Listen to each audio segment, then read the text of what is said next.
Tere, mina olen Peeter ja te vaatate videoblogi Näeme õues. Täna oleme tulnud sõpradega uurima Tallinnas Mäeküla ja Astangu asumit. Tegelikult on need päris metsased asumid. Tulin Tähetorni hotelli juurest Moora tänavat mööda siia juba metsa sisse. Et siin on juba täitsa vaikus. Autoliiklust pole isegi kuulda. Et täitsa metsane koht. Nii et lähme avastame, mis siin on. Mets on siin päris kraavine, päris mitu kraavi jookseb. Siin on ka üks selline truubi koht, kus siis 2 kraavi saavad kokku ja läheb edasi truup. Kuna tegu on looduskaitsealaga, siis siin on metsa ei hooldata, on palju langenud puid, mis tegelikult päris rikastab seda metsa ja annab metsale oma nägu.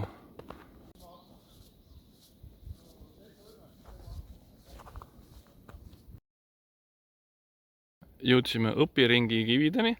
Siin ühe kivi juures on ka orienteerumispunkt, millel on kirjas ära eemalda silti, toimub treening. See on siis see väiksem kivi ja mul siin selja taga on sealpool paistab siis see suurem kivi, mis on näha ka siis kergliiklusteelt. Nii, siit jõudsime nüüd ühe kraavini. Mis kraav see on? Läheme kraavi mööda edasi, kus see algab ja siis saame võib-olla targemaks. Tuleb ettevaatlik olla.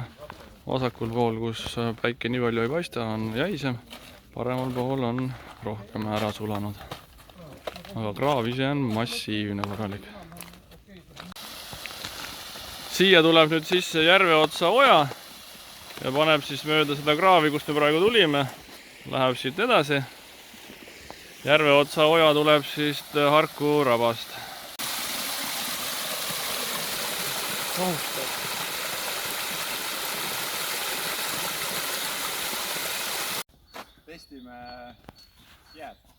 Testime jääda, oled sa kindel või? Oled sa ikka kindel või? Sa ei kaalu 20 kilo jääda, sa ei ole see mingisugune hall peal.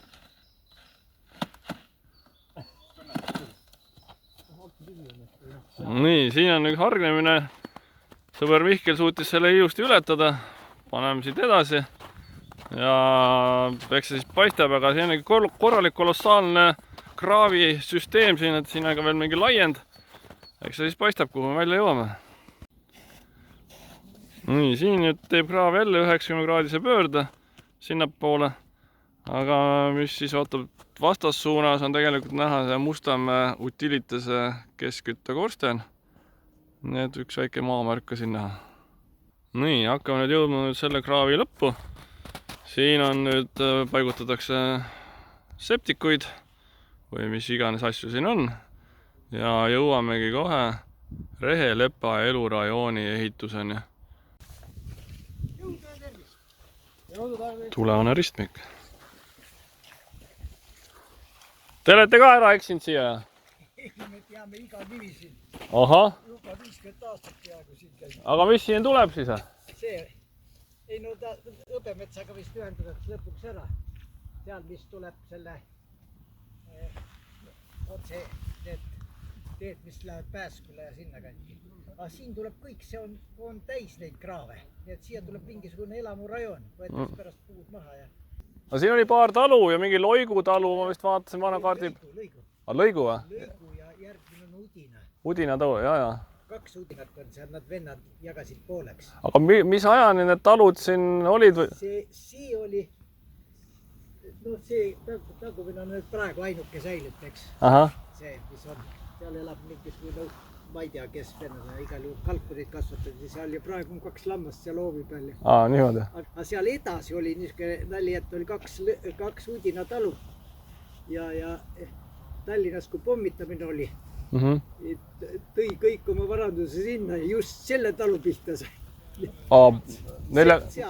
edasi. 44. aastal siis või? No nähtavasti, jah. Jaa. Rehelepa elurajoonis põhja poole, kus siin on kuhjatud korralik hunnik materjali või mullamaterjali, paistab MHI radar. Ja siit on kogu see loopealne või päris suures ulatus loopealne on ära kooritud ja alt paistab paekivi. Ja siin on siis ka see Lõigu talu. Loo peal see mullakihi vaksus võiks olla mingi 40 cm. Jõudsime klindini, siin on probleem, kus kohast et alla saada. Ilmselt peame suurema ringi veel tegema sealt poolt. Moonaladude ette on tehtud tiigid, kuhu siis vesi peaks ära voolama. Praegu veel jää täitsa ilusasti kannab. Saame praegu mööda tiiki minna. Üks pooleli olev koobas, vaatame, mis seal sees on. Pea kohal on paekivi. Siin on vee kunstitöö. Ja ilusad jääskulptuurid. Sellises kohas käimisega peab ettevaatlik olema, kuna kive võib ülevalt pähe kukkuda. Enne koopase minekut tsiteerin ühte raamatut Eesti kitsarööpelised raudteed 1896–1996 Mehis Helme poolt. Lehekülg 58. Kuulajad on siin juba. Merekindlusest te ju teate, on ju? Nii Peeter esimese merekindluse, aga merekindlus vajab varustussüsteemi. Nagu iga kindluse süsteem vajab ka mererinne oma patareidele laskemoona ladusid. Ladude asukohaks valiti Pae kallas Kadaka külast Tabasaluni. Umbes 10-meetrise kihi alla otsustati kaevata U-kujulised tunnelid. Niisuguste tagant ühendatud tunneli paari väljapääsud kaldas pidid saama teineteisest 50 meetri kaugusele. Igasse tunnelisse planeeriti kõrvuti 2 vagonetiteed. Kuid üsna muutuv olukord mõjutas ka tunnelite ehituskavasid. Esialgu oli ette nähtud 33–39 tunnelit 100–150 meetrise vahedega. Otsustati aga teha 36. Aga ajad või muutusid, olud muutusid, ehk siis tegelikult valmis sai ikka väga väike käputäis neist. Põhimõtteliselt vist 2 ainult. See koobas ise on päris kõrge. Mis te pakute, mis see kõrgus on siin?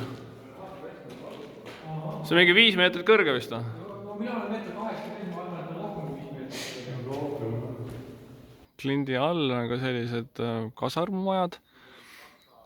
See on ilmselt, ei ole asjatundi, aga see on ilmselt ikkagi ka tsaari aegal ehitatud. See on päris huvitav koht, ma elasin tõesti läinud. Järgmine koobas.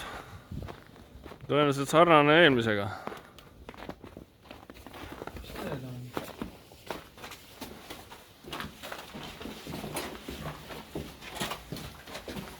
Ahah, need on nüüd küttetorud. On ta? Ja soe õhtu liigub sealt läbi.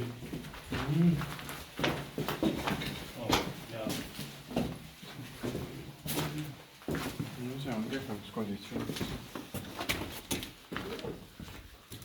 Siin näedes raudad vaatad Helendav grafiti on tehtud siin. Kas tunnelist paistab päikesevalgus või vastu tulev rong? Rong või? Pessimistid. Ikkagi tuli tunneli väljapääsust paistav päike, mitte rong. Astangu moonolaad on selja taha jäänud. Nüüd oleme jõudnud Järveotsa oja joastikuni. Järveotsa oja tuleb sealt. Ja ilusad kevadised veed voolavad allamäge.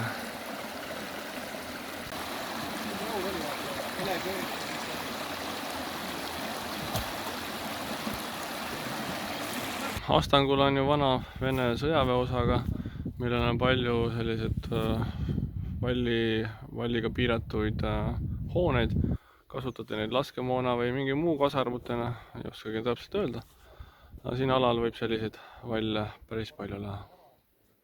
Tänaseks hakkab matk läbi saama, kellel soovi on Tallinnas matkata. Täiesti Haabersti linnaosa Mäeküla ja Astangu asumis on metsa küll, kus matkata. Nii et tulge ja nautige loodust. Aga seniks näeme uues. Oi, vaadake, kummitus!